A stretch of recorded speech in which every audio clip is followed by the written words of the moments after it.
So we have an onboard air compressor from ARB, the twin compressor.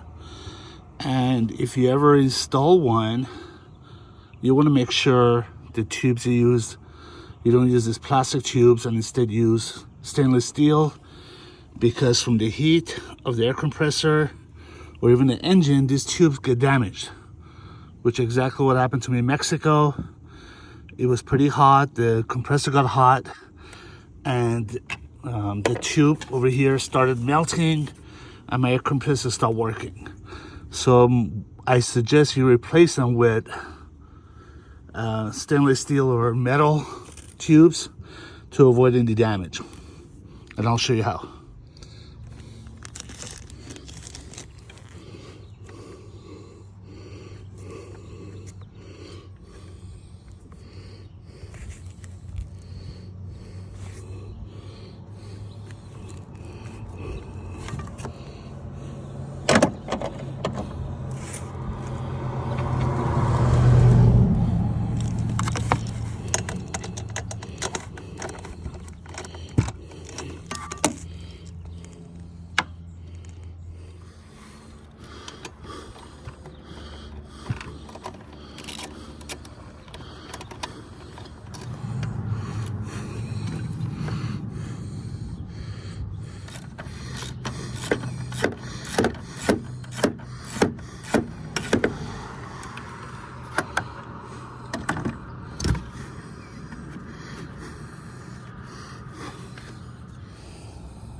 So now we have both the fittings replaced for the new cable, for the new tube.